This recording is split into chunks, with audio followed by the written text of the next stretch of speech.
Thank you all so much for clicking on this video. My name is Kela Trishaan and I make videos on lifestyle, womanhood, and mental health. So if those are some things that interest you, please click on that subscribe button below and be sure to turn on your notification bell so you don't miss any of my future uploads. Okay, so today's video is going to be a little different than what I've done, and I want to talk about how to succeed in corporate America.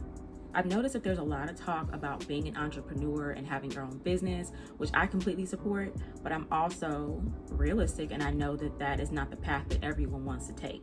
Some people are okay working for someone else so long as the pay makes sense and they're happy doing what they're doing. So I have a little bit of experience in working for corporate America. That's pretty much been every job I've had. So I put together some tips that I have for anybody that is looking to succeed in corporate America or anybody that may be new to corporate America, to hopefully make the journey for you that much more comfortable and fulfilling. Okay, so the first tip that I have is to figure out your strengths and how that can translate into a role. So what I mean is think about the types of jobs that would make you happy. A lot of emphasis is put on money, and I can tell you that I've had jobs where I've made a good amount of money but I wasn't happy, and it was because of what I was doing.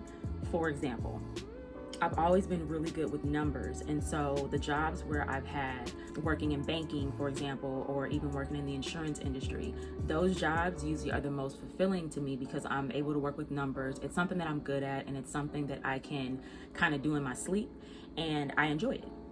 So the times when I've had sales positions, for example, I didn't feel like I really succeeded to my full potential because a lot of times you have goals that you have to meet, and you have to be a little aggressive to meet those goals depending on what industry you're in. And for me, it's not my personality. It wasn't enjoyable, and I was always high stress because I was worried about my paycheck. So those type of jobs just didn't work for me. And for you just need to be mindful of that. Don't just take a job because people say that, oh yeah, this is good, this, that, and the third. Make sure that it's something that would make sense for you. Think about the long term. Okay, number 2, once you figure out what you want to do, research the pay for that industry and make sure that it works for you. Although you shouldn't just take a job strictly because of the pay, you do have to pay your bills and you have to make a livelihood. So if the industry that you choose isn't typically a high paying industry, maybe you want to have some side hustles so you can supplement that income and make sure that you have enough money to pay your bills and take care of yourself every month. Hopefully you choose a profession that does pay a lot, but not all of them do. So you just have to be mindful of that and just make sure that it works for you. Either adjust your lifestyle to fit your pay, or just again consider that what your passion is may not pay enough right now, but hopefully with longevity you'll get to where you need to be. Okay, number 3, update or create a resume to highlight your skills. So a resume, as you all know, is basically a snapshot of your experience, your skills, and certification. So within like the first few seconds of someone looking at your resume, they should have an idea of what your strong points are. So you want to make sure that you are highlighting any skills that you've learned on the job. You want to highlight that as it pertains to the job that you're applying for.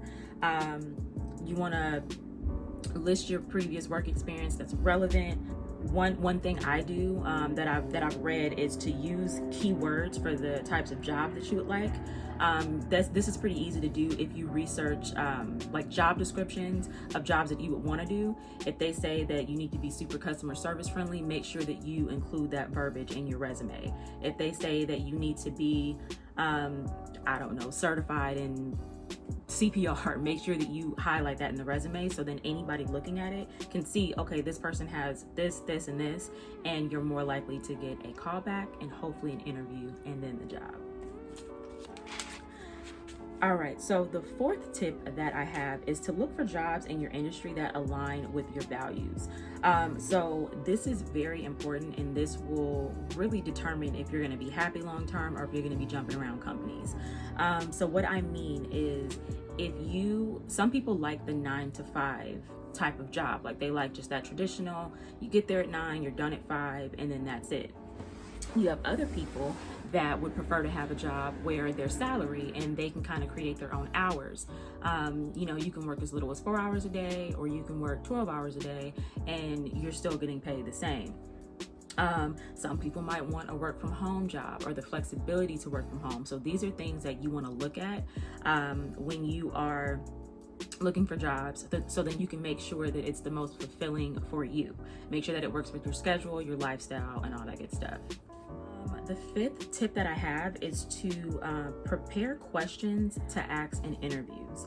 So I think that, well, at least I feel that a lot of times when we're going into interviews, we're going into it thinking that we are trying to impress the employer so we can get the position.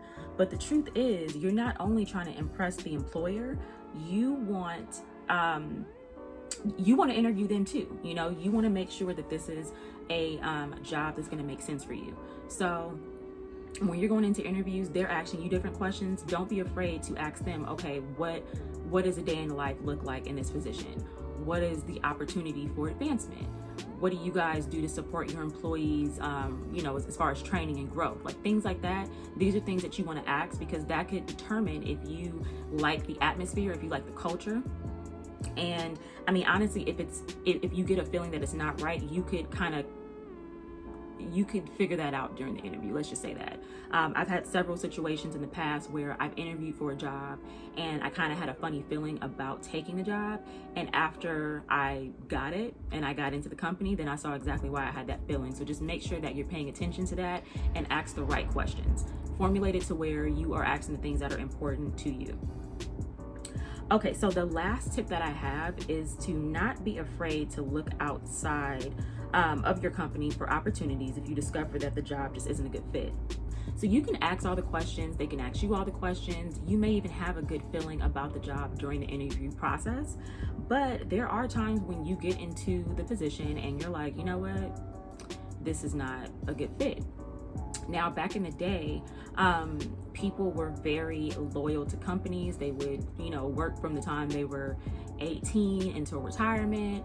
A lot of companies offered really good pension packages. It was a situation where even if you didn't like the job, you didn't really jump around. You would stay with the same company forever.